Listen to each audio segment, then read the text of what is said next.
बही खाता लेके बैठ बही जाते हैं। खाता, हाँ हाँ। हाँ तो ये बही खाता ही तो है काशिक, और है क्या?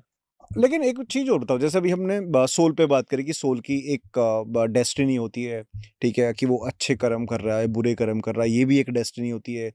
बोर्ड, अभी हम अल्पायु की बात कर रहे हैं, तो सोल और अल्पायु का क्या कॉम्बिनेशन बनता है? एक अल्पायु कैसे डिसाइड होती है? उसके पीछे भी कर्मा है? एक इसमें भी छोटी सी स्टोरी सुना दूं। बताओ। एक बार एक साधु थे, हम्म। वो चाहते थे कि मैं, वैसे उनकी कोई विश नहीं थी, हम्म। पर वो चाहते थे एक महायज्ञ करूं। हम्म।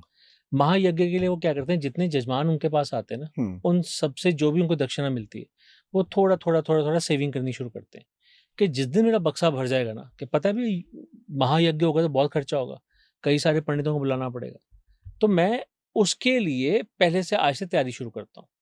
वो तैयारी करते रहे। अब उनको पता चल गया मेरा बक्सा जो है भर गया। हम्म। तो वो जी बुलाते हैं, कई सारे पंडितों को बुलाते हैं और अपने संगी साथियों को बुलाते हैं, चलो आओ हम बड़ा सा यज्ञ करेंगे। तो वो जो उनके साथी आते हैं वो आके कहते हैं भैया इसके लिए बहुत खर्चा आएगा। कहते हैं कोई बात नहीं, मैंने बहुत साल लगा लिए, मैंने पैसा इकट्ठा कर लिया, अब हम बहुत अच्छे से धूमधाम से ये यज्ञ करेंगे। जब वो यज्ञ पूरा करने की बारी आती है ना, तो उस समय वो जो बक्सा खोल के देखते हैं तो उसमें कंकड़ पत्थर निकलते हैं। हम्म। उनको पता चलता है कि उनका जो शिष्य था वो सारे उसमें से पैसे लेके चला गया, हम्म। चंपत हो गया। अब उनके पास कोई रास्ता बचता नहीं, वो जाके गंगा जी में जाके मृत्यु प्राप्त कर लेते हैं, अपनी क्या कहते हैं उसको, सुसाइड कर लेते हैं। हम्म। ठीक है। अब सुसाइड करने के बाद उसी शिष्य के घर में जन्म ले लेते हैं।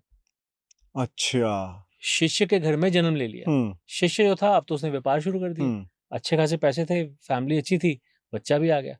अब बच्चा जब से आया तब से क्या हुआ कि वो कुछ ना प्रॉब्लम्स आती हैं, हेल्थ इश्यूज आए थे, कभी वाइफ के लॉसेस साथ, कभी उसके साथ, कभी बच्चे के साथ।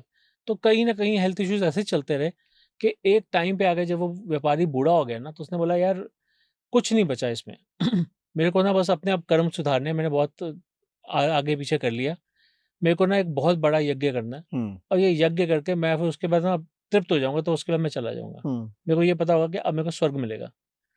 तो वो भी कहता है, अपने बेटे को कहता है कि बेटा सब कुछ बेच बच दे और पैसे लेके आ। पैसे लेके आता है, अच्छा वाला यज्ञ होता है। यज्ञ होने के बाद उसकी मृत्यु हो जाती है, और समझो कि वो जो बेटा था बस वही लेने आया था, यानी कि वो जो पुराने जन्म में साधु था जिसका उसने यज्ञ नहीं होने दिया था, हम्म। तो अब वो जब इसके घर में आया तो वो सिर्फ वो यज्ञ पूरा करवाने आया था, इसलिए वो बीमारियां लेके आया था, कि एक टाइम पे आके बाप जो है वो इतना फ्रस्ट्रेट हो जाए कि सब कुछ बेच बाच दो, मुझे तो सिर्फ यज्ञ करना है अब। इस पे मेरे को एक